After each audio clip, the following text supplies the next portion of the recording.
இன்னைக்கு சிறப்பான சுதந்திரம் உனக்கு உண்டுன்னு சொல்லி, அப்ப நான் நினைச்சிட்டேன், சரி நேர்த்தியான இடத்துல நமக்கு பங்கு கிடைச்சிருச்சு, சிறப்பான சுதந்திரம் நமக்கு ஆண்டவர் கொடுத்துட்டாரு.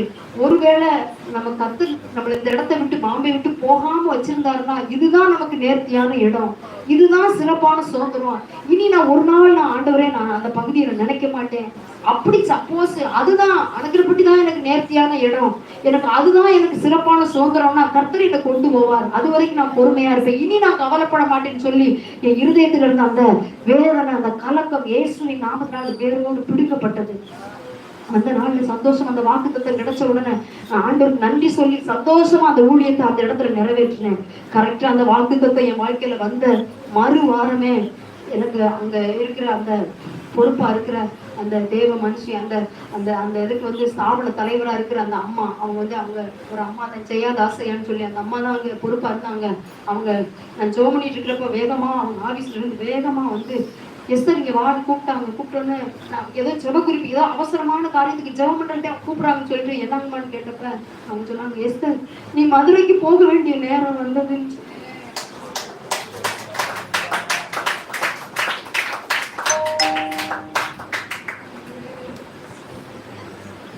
மதுரைக்கு போக வேண்டிய அந்த வார்த்தை அது ஒரு சாதாரண மனுஷ வார்த்தையா நான் ஏற்றுக்கொள்ளல. கர்த்தரே என்னோடு கூட ஆண்டவர் பேச, நீ மதுரைக்கு போக வேண்டிய நேரம். இந்த வார்த்தையை வாழ்க்கையில என்னைக்குமே மறக்கவே முடியாது. இந்த இடத்தை குறிச்சு, இந்த ஊரை குறிச்சு நான் எப்பெல்லாம் அங்கலாய் படைக்கணும், எப்பெல்லாம் நான் கவலைப்படணும், அப்பெல்லாம் அந்த வார்த்தையை தெரிவிக்கணும்.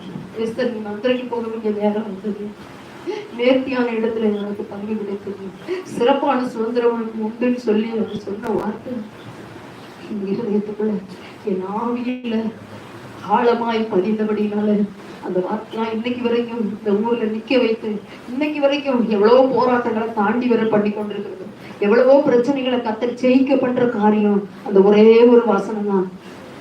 நேர்த்தியான இடத்துல எனக்கு பங்கு கிடைத்தது, சிறப்பான சுதந்திரம் எனக்கு உண்டு என்று சொல்லி அந்த நாளிலிருந்து கர்த்தர் இந்த இடத்துல நிம்மதியாக ஊழியத்தை செய்ய ஆண்டவர் எனக்கு உதவி செய்தார். அதுபோல ஒருவேளை உங்க வாழ்க்கையில நீங்க தோற்று போன நேரத்துல, கலங்கி நின்ற நேரத்துல, வேதனையா இருந்த நேரத்துல, அந்த ஒவ்வொரு புது வருஷத்துலயும் ஆண்டவரே இந்த வருஷத்தை நீங்க எப்படியோ கணக்க வச்சுட்டீங்க, என் கடவுள்ல இருந்தெல்லாம் தாண்டி வர வச்சுட்டீங்க, எப்படியோ இந்த வருஷத்துல வட்டியை கட்டி முடிச்சுட்டேன், இந்த வருஷத்துல என் பிரச்சனையை மாத்திட்டேன், ஆனா அடுத்த வருஷம் என் வாழ்க்கையில என்ன நடக்க போகுதோன்னு சொல்லி நீங்க கலங்கின நேரத்துல கர்த்தர் உங்களுக்கு ஒரு வாக்கு கொடுத்திருப்பாரு பாருங்க, நான் உன்னை விட்டு விலகுவதும் இல்லை, உன்னை கைவிடுவதும் இல்லை. அல்லது ஏதோ ஒரு வார்த்தை ஆண்டவர் கொடுத்திருப்பார் போல, நீ கடன் வாங்க மாட்டாய், நீ அநேக ஜாதிகளுக்கு கடன் கொடுப்பாய், வாக்கு கொடுத்திருப்பாருல்ல, நீ என்னால் மறக்கப்படுவதில்லை என்று கர்த்தர் உனக்கு வாக்கு கொடுத்திருப்பாருல்ல, அல்லது நீ உன்னை நான் திக்கற்றவளா விட மாட்டேன்னு சொல்லி ஆண்டவர் வாக்கு கொடுத்திருப்பாருல்ல. ஏதோ ஒரு வாக்கு தத்துவம் உங்களை நோக்கி வந்திருக்கிறோம். அந்த வாக்கு தத்துவம் இன்னும் ஒரு நாள் அது மாறாததா இருக்கிறது. கரங்களை தட்டி ஆண்டவரே ஏசப்பா நீங்க எனக்கு கொடுத்த வாக்கு தத்துவம், நீங்க எனக்கு கொடுத்த வார்த்தை ஆண்டவரே அது ஒரு நாளும் மாறாதது. அந்த வார்த்தையை நீங்க நம்பினீங்கன்னா, அந்த வார்த்தையை நீங்க நம்பினீங்கன்னா, இன்னைக்கு ஆண்டவரோடு கூட பேசுகிறார், அந்த வார்த்தையை நீங்க மாத்திரம் நம்பினீங்கன்னா அந்த வார்த்தை உங்களை வாழ வைக்க வல்லமை உள்ளது. எனக்கு கொடுத்த வார்த்தை, எனக்கு கொடுத்த அந்த வாக்கு தத்துவம் இன்றைக்கு வரைக்கும் என்னை வாழ வைத்து அழகு பார்க்கிற அந்த தெய்வீக அந்த வார்த்தை, உங்களுக்கு கொடுத்த அந்த வசனமும் வாழ வைத்து உங்களை அழகு பார்க்க அவர் வல்லமையுள்ள தெய்வம். இந்த பாடல கூட ஆண்டவரை நீர் நம்ப பண்ணின உங்களுடைய வார்த்தைகள் ஆண்டவரே ஸ்தோத்திரம், ஆண்டவரே உங்கள் வாக்குகள் ஆண்டவரே ஸ்தோத்திரப்பா ஸ்தோத்திரம், ஆண்டவரே நீங்க நினைச்சு நிறைவேற்றுங்க, ஆண்டவர் நினைச்சு நிறைவேற்றுவோம். நம்மளை நம்ப பண்ணின எந்த வார்த்தையை வாக்குகள் உங்களுக்கு ஆண்டவர் கொடுத்தாரோ அந்த வார்த்தைய கர்த்தர் நினைத்து அதை வார்த்தை நிறைவேற்ற வல்லமையுள்ள அந்த பாடல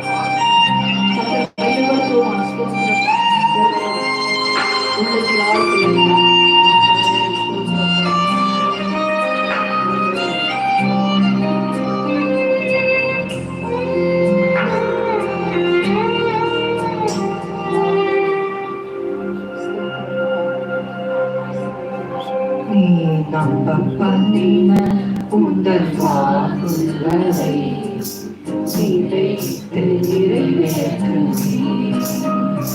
நீ நம்ப பண்ணின உந்தன் வாக்குகளை